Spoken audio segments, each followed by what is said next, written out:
지난주 우리 좋은 아빠, 나쁜 아빠를 살펴봤는데 그 기준이 주관적이었죠, 그죠?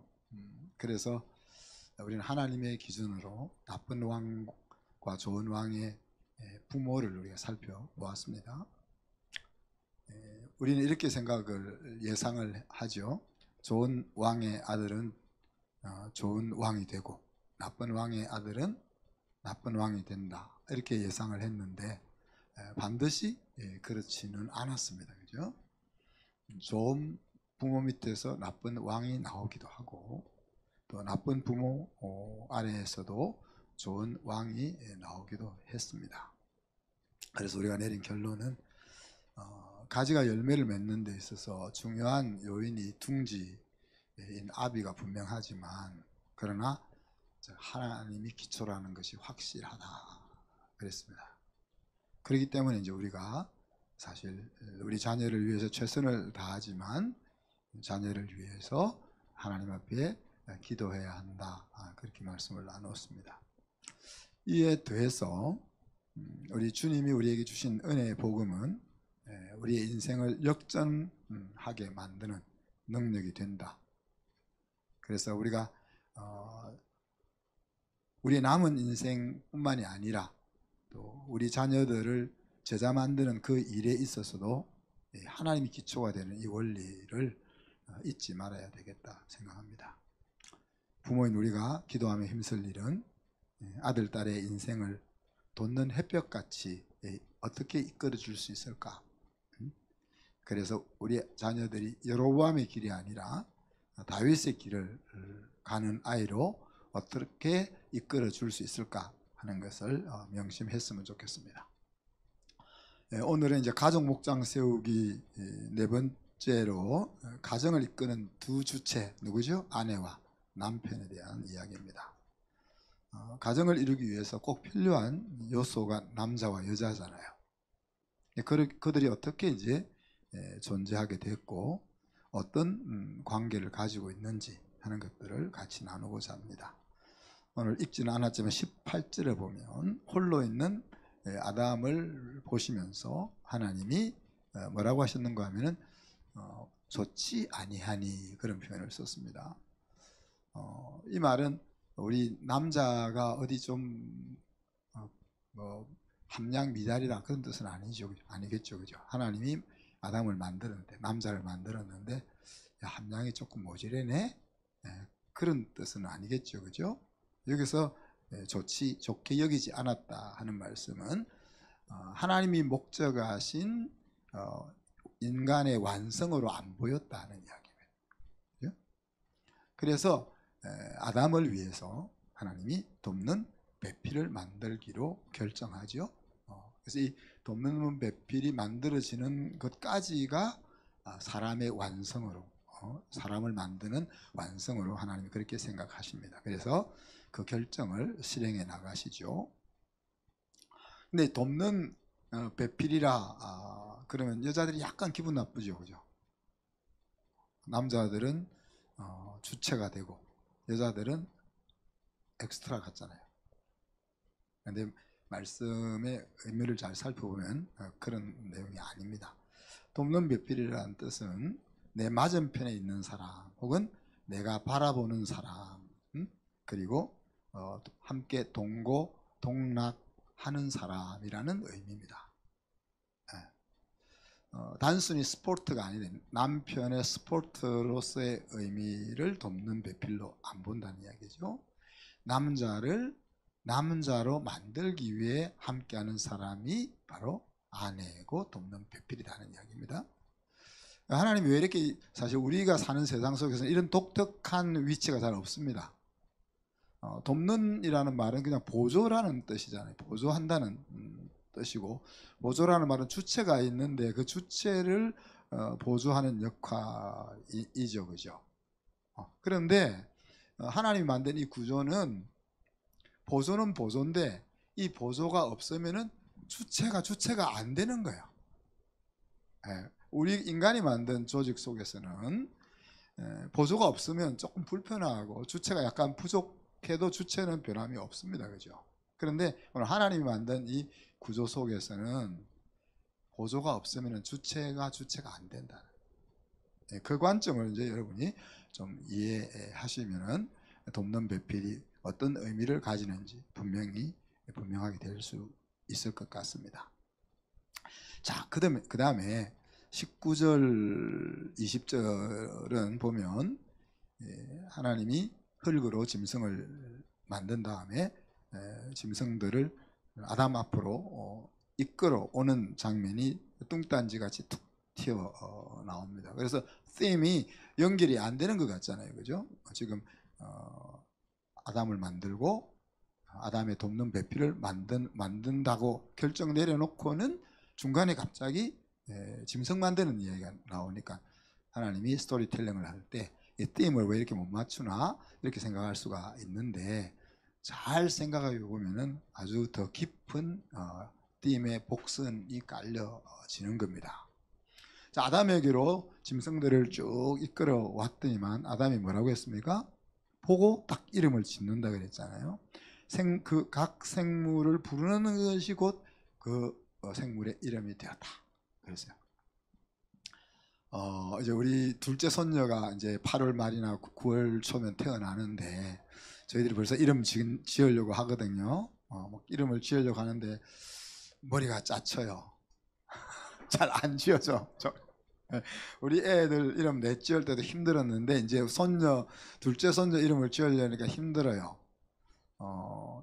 그 이름 몇 개 짓는 것도 쉽지 않다는 이야기예요. 그런데 오늘날 지구상에 생명체가 100만 종이 넘는다 그러는데, 물론 이제 짐승들이 그렇게 많지는 않았겠죠, 그죠? 여기 생물 가르치시는 분이 안 계시나? 우리가 이렇게 카운트할 수 있는 생물들이 도대체 얼마나 될까? 뭐 천 내지 만은 될 것 같아요, 그죠? 100만 종은 아니더라도 아담이 바이러스 이름까지 다 지었는지는 모르겠습니다. 성경에 그렇게 구체적으로 나와 있지 않지만은 사자가 딱 지나가는 것을 하나님 사자를 앞으로 딱 보내면 딱 보고 걔가 사자, 그러니까 걔가 사자가 됐다는 거예요. 그래서 우리가 지금 사자를 보면 진짜 사자 같잖아요. 고양이가 딱 지나가는 걸 보고 걔를 딱 보고 야 너는 고양이야. 그러니까 우리가 지금 고양이를 보면 야옹이 같단 말이에요. 그렇게 이제 했다는 이야기가 나오는데 여기서 우리가 뭘 하나님이 우리에게 말씀하고 싶습니까? 아담의 지혜와 능력에 대해서 우리에게 말씀하고 싶은 거죠. 손녀 이름 하나 짓는 것도 신경이 많이 쓰이는데 수만 마리, 수천 마리가 지나가는데 보자마자 그 특징을 파악하고 이름을 딱 명명한다 하는 것이 얼마나 대단한 능력인가 하는 이야기입니다. 그런데 뭐예요? 그렇게 대단한 능력으로 하나님이 만들어 놓은 그 남자가 뭐라고? 하나님 눈에는 외로웠고 불완전했다. 그래서 이렇게 이야기하잖아요. 없음으로, 그렇게 없음으로. 대단한 아담이지만 옆에 돕는 배필이 없다. 그거는 이제 그런 이야기를 하는 겁니다. 그래서 아담에게 아내를 만들어 주죠, 그죠? 자, 그러면 오늘 20절에 보니까 21절에 보니까 하나님이 아담을 깊이 잠들게 했다. 그러니까 이제 수면 마취를 시킨 거죠. 수면 마취를 시키고 갈빗대를 하나 취해가지고 그 취한 곳에 살로 채워놓고 그 다음에 이제 그 뼈를 가지고 하와를 만듭니다. 오늘날로 치면 어떤 걸까요? 이제 마치 줄기세포를 가지고 복제를 하나 하는 것과 같은 거죠, 그죠? 그래서 여기는 딱 한 절도 아니고 한 줄로 지금 이야기를 하고 있지만은 이 과정이 대단히 복잡하고 많은 레이버가 들어가야 되는 과정입니다. 아담과 짐승들을 만들 때는 하나님이 흙으로 만들었잖아요. 근데 하와를 만들 때는 흙으로 만들지 않고 또 아담의 뼈를 취해서 만들었습니다. 이게 아담과 같은 종류지만 본래 아담을 만들 때 흙이 아닌 다른 재료를 사용하는 거죠.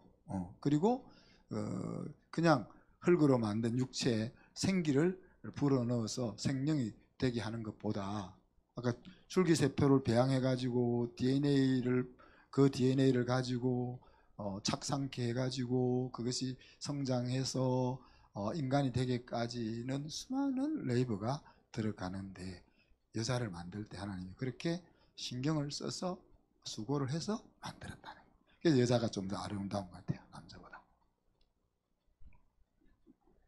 아닌가요? 얻는 분들은? 그리고 이제 아담에게 딱 데려옵니다. 아담에게 딱 데려오니까 아담이 뭐라고 해요? 아담이 23절입니까? 내 뼈 중에 뼈요 살 중에 살이라 그랬어요.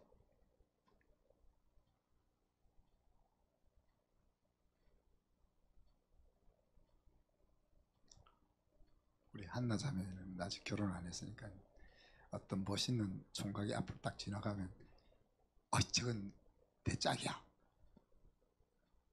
그런 사람을 만나야 될 텐데 잘 안 보이죠? 형제들이 지나가면 잘 안 보이죠? 우리 선희상을 김영삼 목사님 딱 볼 때 저 남자는 내 신랑감이다 딱 그런 느낌이 확 왔습니까?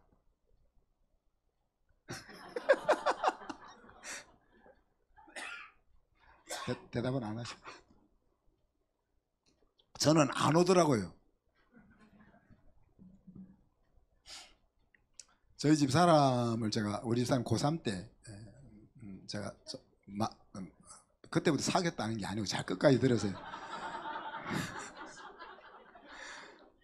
고3 때 제가 고등부 전도사로 가서 만났고 그다음에 우리 집 사람이 대학을 못 갔지. 대학을 가는 준비를 재수를 할 때 제가 대학부를 맡았고 그래서 이제 대학을 제가 보낸 건 아니지만 대학 가서부터 계속 지도를 했었는데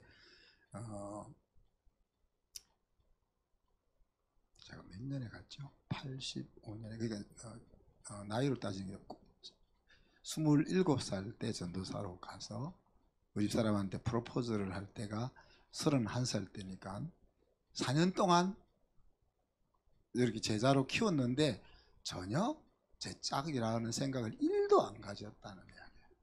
제가 눈이 약간 높았거든요. 그래서 우리 집 사람은 그 당시만 해도 이제 좀 착하기는 착하지만 약간 뺀질뺀질하면서 수련회 가자 그러면 도망가고 이런 성향이었기 때문에 제가 전신된 목회자가 저런 분을 대상에도 안 올렸단 말이에요. 그런데 계속 제가 다른 자매들을 만났을 거 아니에요. 내 짝이 누군가 찾기 위해서 만났는데 그날도 이제 사귀던 아가씨랑 헤어지고 돌아오는데 하나님이 갑자기 그런 생각을 가지겠어요.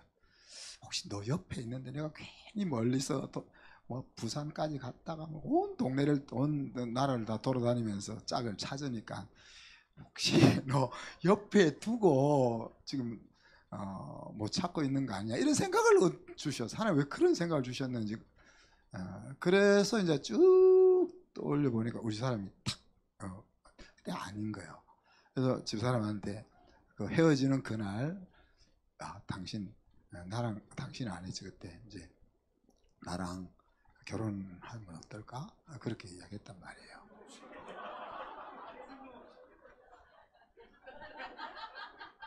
아니 하나님이 그렇게 인사이트를 옆에 있는데 괜히 멀리 돌아다니면서 찾고 있는 거 아니냐 이런 생각이 문득 스쳐 지나갔으니까 그래서 그동안 4년 동안 전혀 생각도 안 했었는데 그래서 우리 사람한테 그런 질문을 딱 던졌단 말이야. 그러니까 우리 사람이 자기 일주일 동안 기도해 보겠다.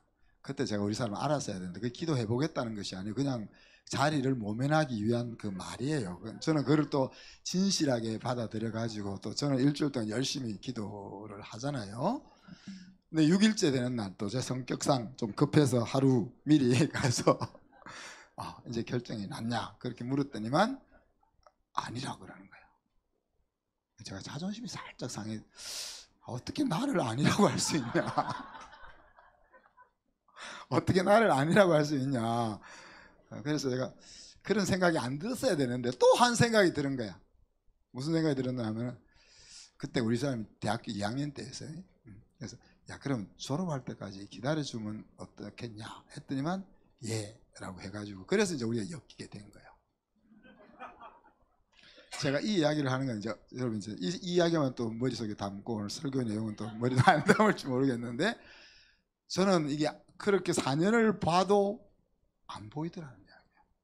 근데 오늘 아담은 어때요? 하와가 앞으로 하나님이 아담을 만들어가 딱 데리고 오니까 뭐라고 했어요 지금? 이야 너 내 뼈 중에 뼈고 내 살 중에 살이다 그랬어요. 여러분 그렇게 만났어요? 아이, 조심해야 돼. 제 경험으로 보면 대부분 이게 내 뼈 중에 뼈, 살 중에 살이라고 생각했던 사람하고는 잘 안 맺어지더라고요. 그 진리는 아닙니다. PPT 한번 띄워주실래요?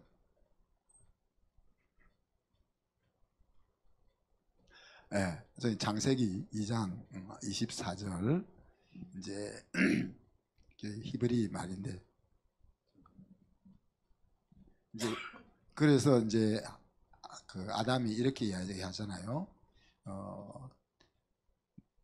남자에게서 취했으니 여자라 하리라 이름을 그렇게 붙입니다. 근데 여러분 남자에게서 취했는데 왜 여자가 돼야 돼요? 남자에게서 취했으면 남차로 하든지 남처로 하든지 뭐 그렇게 해야 되는데 이 히브리 말로 보면은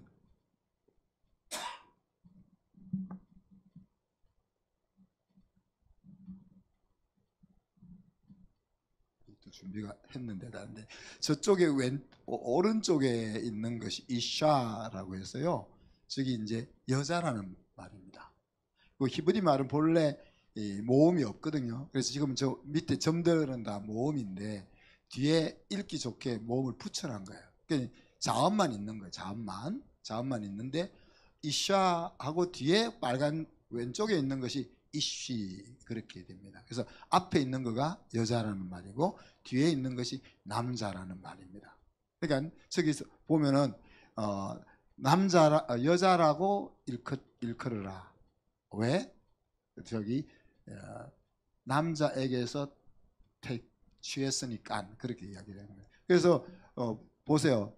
여자 뒤에 하라는 거 이게 더 붙었잖아요, 그죠? 그래서 이쉬, 이샤, 이쉬 이렇게 되는 거예요. 그래서 말이 이제 히브리 단어로 보면 남자에게서 취했으니 여자라고 일컬어라 하는 말이 그냥 딱 와 닿는데 한국말로는 남자에게서 취했으니 여자라고 불러라 하는 말이 전혀 이해가 안 됩니다. 그래서 제가 잘 모르는 히브리 말을 여러분에게 이렇게 소개해 드렸습니다.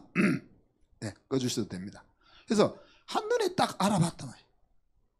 네?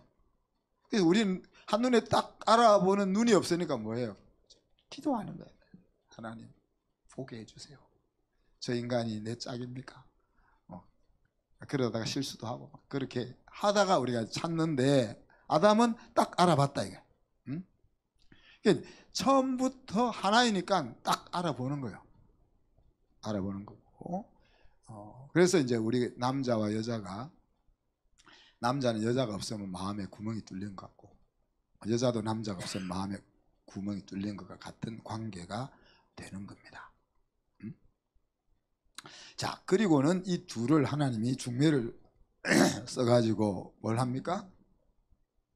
중매도 쓰고 주례도 하고 정인도 되시죠. 그래서 남자와 여자를 한 가정으로 부부로 묶습니다. 그걸 우리가 결혼이라고 이야기하잖아요. 그래서 생득적으로 남자는 여자에게 끌리게 되어 있고 여자는 남자에게 끌리게 되어 있는 겁니다. 그러면서 남자는 부모를 떠나 여기서 부모를 떠나라는 말은 독립해서라는 이야기죠, 그죠?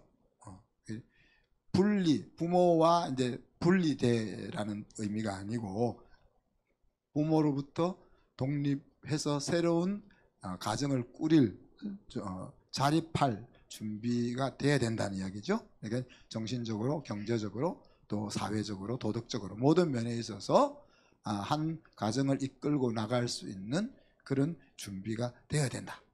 완전히는 아니더라도 아까 주체가 될 수 있을 정도로 준비가 돼야 된다. 남자만 그렇게 했어요? 아니요. 남자뿐만 아니라 여자도 마찬가지죠. 그죠? 그래서 이 남자나 여자나 부모로부터 독립할 수 있는 이것이 되어야 이제 하나로 엮여지는 연합이 이루어지게 됩니다. 그런데 많은 경우에 이 독립이 어디 하나가 잘 안 떨어지는 경우가 많습니다. 그 안 떨어진 것 때문에 또 다른 이제 문제들이 발생하는 거죠. 그죠?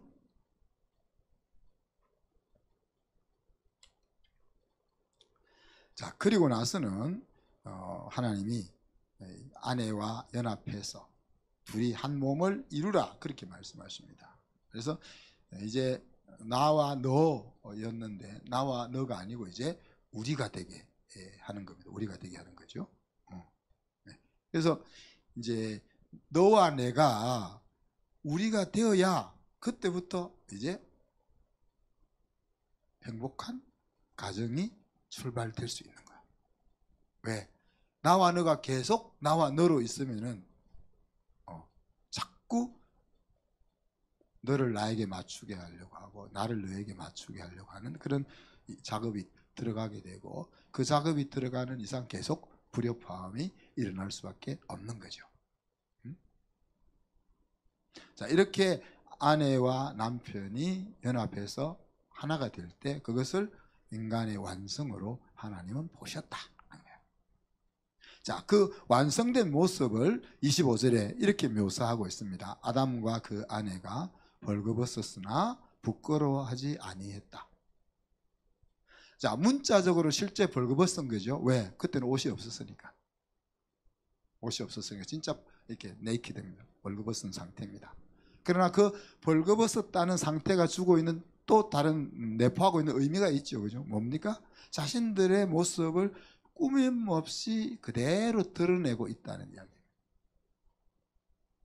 우리 남자들은 결혼하고 나서 속아서 결혼했다는 생각들이 가끔 들거든요. 왜냐하면은 데이트할 때 봤던 아가씨랑 집에서 밥할 때 아가씨가 다르단 말이야. 얼굴이 다른 거야 이게. 그러니까 민낯으로 보면 다른 거야. 또 이쁜 옷으로 딱 가꾸고 입고 나왔을 때의 그 아가씨랑 집에서 그냥 보이는 아가씨의 몸이 다르단 말이야. 그러니까 야, 이게 쏘갔다는 생각을 우리가 가질 때가 있는데 좀 오늘 이 아담 가와는 그런 거 숨길 것도 없고 꾸밀 것도 없고 그냥 정말 있는 그대로 그대로가 드러나 있는 상태였다 하는 것을 이제 보여주고 있고 또 그 상황에서 벗었다는 사실조차 인지가 안 됩니다. 그 말은 무슨 말이에요? 벗었는데 그것이 하나도 이상하지 않았다는 이야기예요. 그럴 수밖에 없는 자기 몸을 보면서 이상하게 보는 사람은 없잖아요. 너와 나가 우리가 되었기 때문에 그냥 이상하지 않는 거예요. 그런데 창세기 3장 7절에 가보면요. 똑같은 아담과 하와인데 서로 딱 자기들이 벗은 모습을 보면 가리는 거야. 무슨 말이에요? 너와 나가 우리가 아니고 다시 너와 나로 돌아간 거죠. 하나님을 반역한 것 때문에. 그래서 이 벗었으나 부끄러워하지 아니했다 하는 이 한 문장이 내포하고 있는 의미가 뭡니까?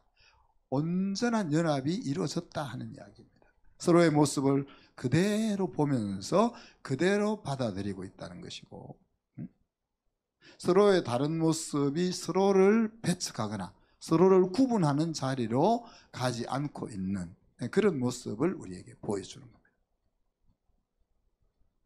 자, 이렇게 하나님이 가정을 만드셨는데 이 가정이라는 곳은 어떤 곳입니까? 아담이라는 사람이 완성되는 곳입니다. 가정이 없으면 아담이 미완성 작품이에요. 그리고 그 가정이라는 곳은 하나님이 창조 명령을 주셨던 그 창조 명령을 담당하실 곳입니다. 생육하고 번성해서 땅을 충만하고 땅을 정복하라고 하는 창조 명령을 담당할 곳이 가정인 것이고, 그래서 우리가 교회라는 말이 단어가 나오기도 전에 바로 교회 이전에 교회를 가정으로 부르는 것입니다. 신학적으로 와보면 자녀가 지상 명령을 수행할 제자로 성장하는 토양이 또 이 가정인 것이고, 하나님이 이 세상 살면서 허락하신 그 분복을 누리라고 주신 곳도 가정이고, 천국에 가서 살 우리들이 이 땅에 살면서 천국을 부분적으로나마 맛보라고 하신 곳도 가정이다 하는 거예요. 자, 이런 원리를 잘 적용하는 사람이 바울이에요. 여러분, 성경은 하나님이 우리에게 공부하기 위해서 만들어준 책이 아닙니다. 성경은 우리의 삶을 위해서 만들어주신 책이죠, 그죠? 그래서 쉐마에 보면 자녀들을 부지런히 가르쳐라. 거기도 가르쳐라는 말이 공부시키라는 뜻이 아니잖아요. 그 말씀이 자기의 살과 피가 되어 살아갈 수 있도록 가르쳐라 하는 의미고, 지상명령에서도 제자들을 삼아라 할 때도 가르쳐 지키게 하라고 그렇게 말씀을 하고 있는 겁니다. 그래서 이 말씀을 삶으로 가져오게 하는 일에 가장 크게 기여한 제자가 바로 바울이다, 우리가 그렇게 볼 수 있는 겁니다. 어떻게 보면 바울이 기록한 그 편지들은 뭐라고 말할 수 있겠어요? 구약 성경과 또 예수님의 사복음서를 통해서 보여주고 계신 예수님의 스피릿, 그것을 삶으로 가져 내려오게 하는 프랙티쿰과 같은 것들이 바로 바울 서신들이다, 그렇게 볼 수가 있는 겁니다. 그래서 가정이 제 기능을 제대로 발휘하기 위해서는 어떻게 해야 될까 하는 조치를 에베소서 5장에서 사도 바울이 우리에게 전해주고 있습니다. 여러 가지 이야기를 할 수 있겠지만 한마디로 이야기하면 아내나 남편이나 자기 자리를 잘 지켜야 한다는 겁니다. 남편의 자리는 어디예요? 남편의 자리는 영적 가장입니다. 영적 가장입니다. 그래서 예수님이 교회의 머리 된 것처럼이라는 비유를 썼습니다. 그러니 이제 남편의 자리가 영적 가장이기 때문에 아내가 복종하는 겁니다. 남편이 더 똑똑하고 더 잘났고 돈을 벌어서 복종하는 것이 아니고 영적 가장이기 때문에 복종하는 거예요. 아내의 자리는 어디입니까? 아내의 자리는 남편을 빛나게 함으로써 자기가 빛나는 자리입니다. 그러니 남편에게 하나님이 하시는 말씀은 뭐예요? 야, 너는 너의 아내를 목숨 바쳐 사랑해, 그렇게 해요.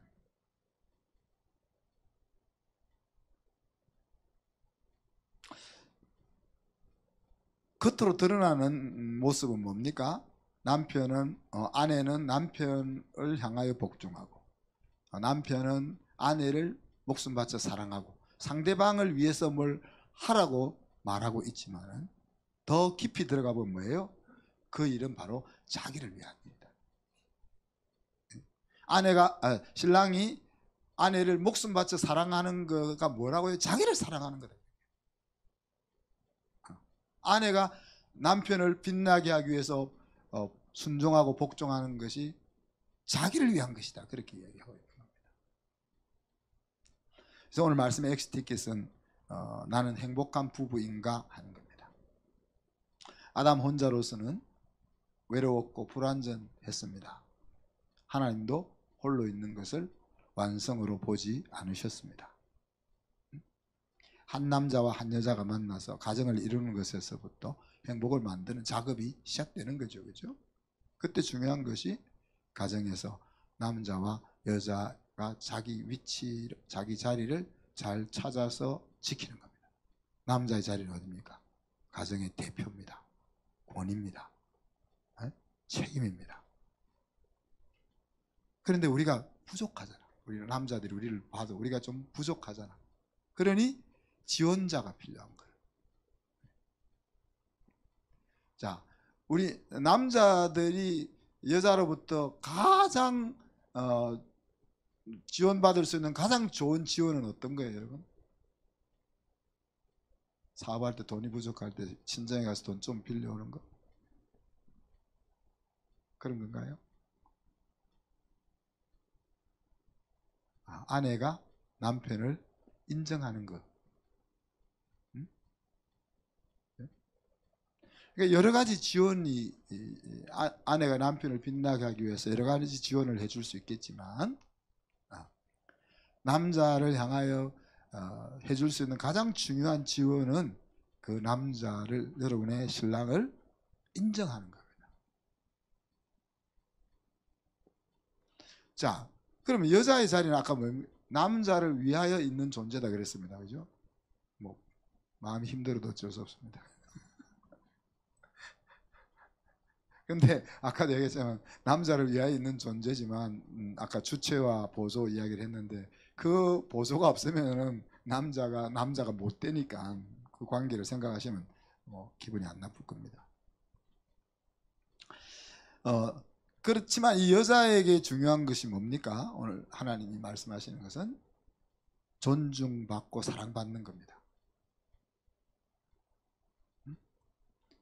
그래서 성경은 또 요즘 여자들이 더 강하던데 성경은 여자들은 연약한 존재이기 때문에 남편의 보살핌이 필요하다 그렇게 이야기해요. 남편이 아내를 보살펴 줄 수 있는 가장 큰 보살핌이 뭐겠어요? 월급을 따박따박 갖다 주는 것도 맞겠지만 뭐겠습니까? 아내들이 좀 얘기해 보시지. 아내를 존귀하게 여기는 겁니다. 아내를 존귀하게 여기는 겁니다.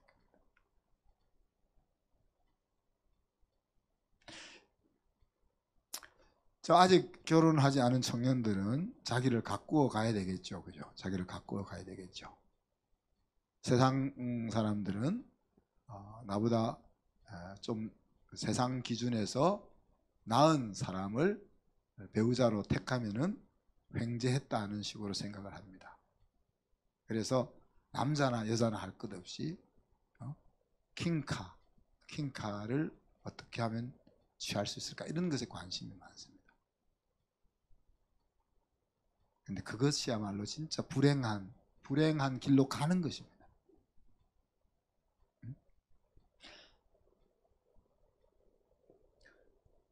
내가 좋은 사람이 되어가지고 나와 어울리는 사람을 만나야 되는 거예요. 내가 찌질하면 나는 찌질이를 만날 수밖에 없는 거예요. 이 찌질이도 멋있습니다. 사실 내가 다음에 한번 오늘 시간이 한번 잠깐 할까요?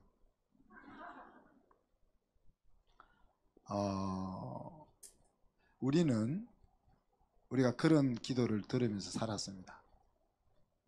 머리가 될지언정 꼬리가 되지 아니하고 막 은혜가 되잖아요. 근데 하나님은 그런 생각이 아니에요. 하나님은 그런 생각이 아니에요. 제가 우리 성경 공부 시간에 잠깐 언급을 했었는데 여러분 잡초는 왜 있을까요? 농부에게 있어서 잡초는 정말 없어야 될 존재 아닙니까? 잡초. 농사 지어 보신 분 혹시 계신가요? 손 한번 들어보시면. 농사 지어 보신 분. 네. 우리 주어머니 잡초는 있어야 돼요? 없어야 돼요? 없어야 되죠. 그래서 잡초를 없애려고 막 제초제 뿌리고 막 그런단 말이에요. 근데 잡초가 없으면요 농사를 못 지어요. 잡초가 땅 밑으로 뿌리를 깊이 내리면서 그 속에 지렁이도 살고 벌레도 살고 해서 땅이 숨을 쉬게 되는 거예요. 잡초가 없으면요 땅이 계속 중력에 의해서 내려앉고 또 물에 의해서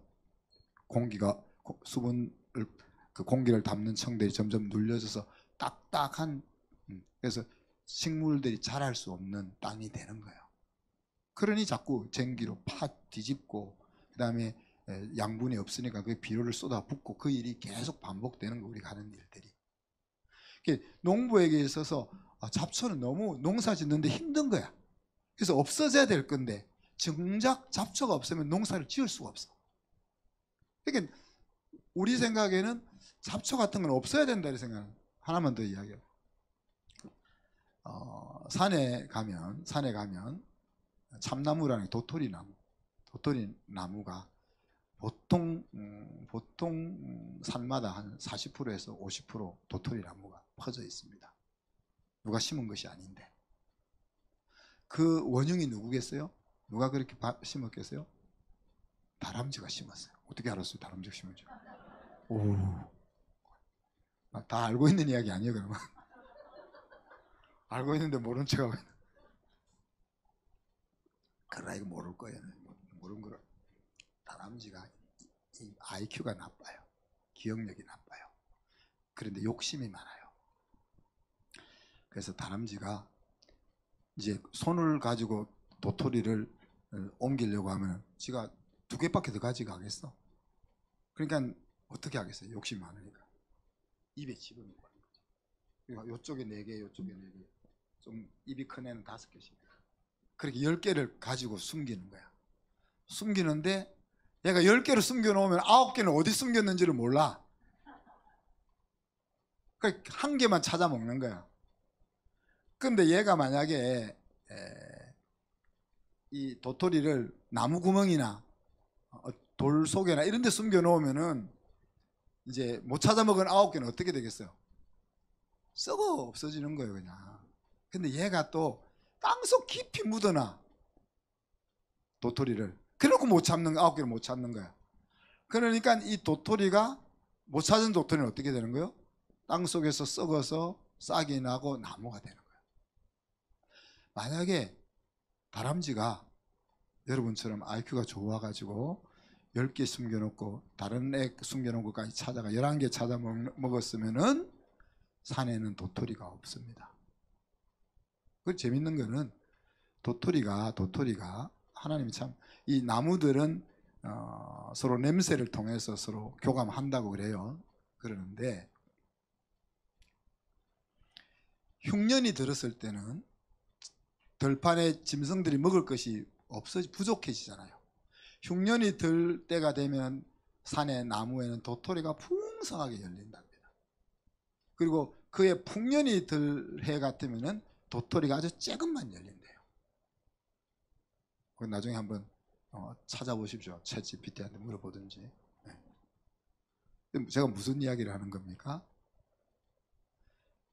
머리 나쁜, 기억력 나쁜 다람쥐가 있었기 때문에 산에 도토리 나무가 많아서 그것들을 가지고 많은 짐승들이 먹고 사는 사회가 구성된다는 이야기입니다. 아직 제가 이것은 정확하게 제가 더 묵상이 필요하고 답이 되지는 않는 거지만은 우리가 우리 아이, 우리 다르게 이 말입니다. 머리가 나쁜 다람쥐도 세상을 유지해 나가는데 유용한 존재다. 그래서 성경이 뭐라고 이야기했어요? 악한 자도 악한 날에 필요하다 그랬잖아요. 모기는 왜 필요할까? 우리가 정말 우리가 필요 없다고 생각하는 것들이 많잖아요. 또 우리 아이들을 볼 때 저 인간 저래가 뭐면 그렇게 생각하지 말아라. 우리가 지금 제가 이야기하는 거 패러다임을 아까 이야기했던 패러다임을 우리가 바꿔야 된다. 패러다임. 행복에 대한 이야기를 조금 이따 제가 할 건데 우리 패러다임은 머리가 돼야 돼. 똑똑해야 돼. 그리고 우리가 가지고 있는 그 기준에 못 미치는 것은 어떻게든지 그 기준에 이르게 하기 위해서 뭘 해야 돼. 그런데 제가 이야기하고자 하는 패러다임은 그냥 있는 그대로 살게 하는 거예요.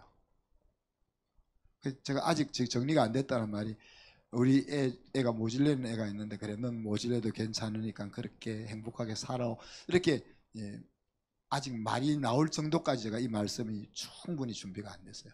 그렇지만 그런 쪽으로 하나님 말씀을 자꾸 주세요. 무슨 말 알겠습니까?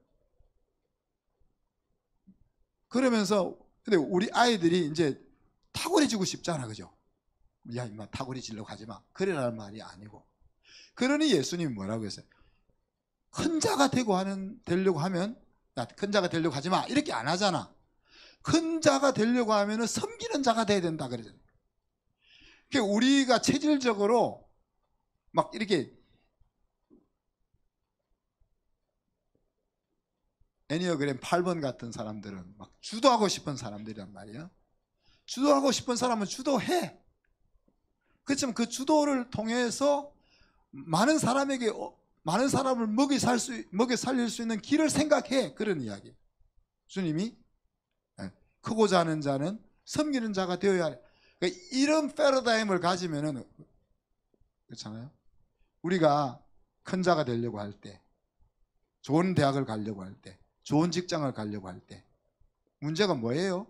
그 좋은 곳에 가서 그거를 많이 거두어서 내가 가지려고 하는 거가 문제지. 네, 하나님의 패러다임에서 뭐예요? 얼마든지 하고 싶으면 해라 그거잖아. 해라.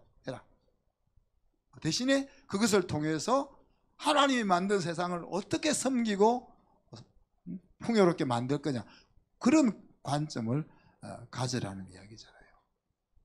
그래서 부족하면 부족한 대로 자기 자리를 지켜. 아까 얘기했잖아요. 어리석은 다람쥐는 어리석게 사는 것을 통해서 세상을 유지시키는 거야. 똑똑한 짐승들은 똑똑한 것을 사용해서 세상을, 자연을 지키는 거야. 인간 사회도 똑같지 않겠어요, 그죠? 부족한 사람이 그 부족하다 생각하면 안 돼. 모질에는 애가 나중에 엄마 아빠 돌아가실 때까지 같이 모시면서 살잖아. 똑똑한 애들은 이쁜 와이프 구해가지고 도시로 나가가지고 부모 안 모시고.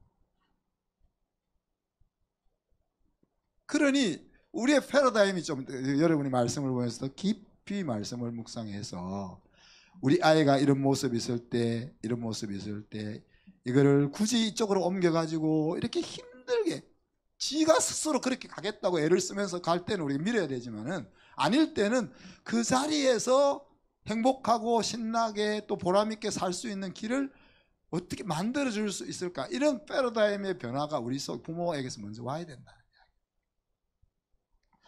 죄송합니다. 오늘 설교 준비 안 된 내용을 해서. 그렇지만 시간이 되면 제가 하려고 했던 겁니다. 기혼자들은 우리가 행복을 갖고 가야 되겠죠. 행복을 갖고 가야 되겠죠. 그죠? 하나님을 중심으로 계속해서 하나됨을 추구해 나가야 할 겁니다. 그리고 죽을 때까지 우리는 기대를, 상대방에 대한 기대를 놓지 말아야 합니다. 죽기 하루 전에라도 인간이 달라질 수 있는 거예요. 그리고 자녀를 행복하게 이끄는 비결은 여러분이 생각하는 것에 있지 않습니다. 우리는 어떻게 하면 자녀들을 더 풍족하게 해줄 수 있을까? 어떻게 하면 더 고생을 안 하게 해줄 수 있을까? 응?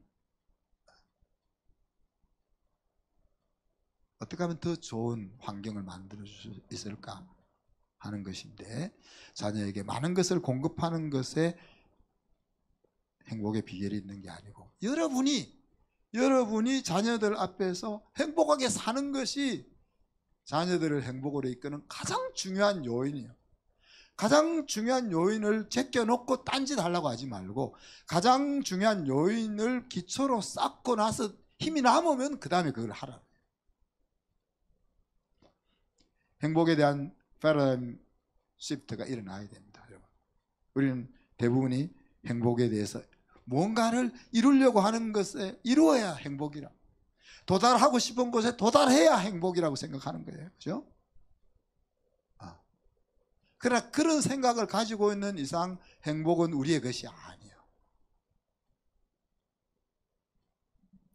성경으로 돌아가면 하나님과 어떤 환경 속에서든지 하나님과 동행하는 것이 행복인 것이고, 어떤 상황 속에서든지 천국을 사는 것이 행복이란 말이에요. 이런 것을 위해서 바울이 준 프랙티쿰이 뭡니까? 팁이 뭡니까? 항상 기뻐하는 거예요.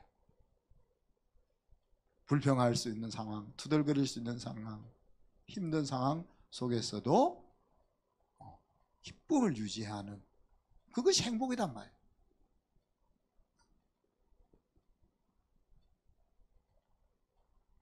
애를 어떤 목적지에 이끌기 위해서 막 온 부부가 전략하고 막 에너지 다 쏟아가지고 그 얼마나 힘들어. 그래 끝에 안 되면은 더 힘들고.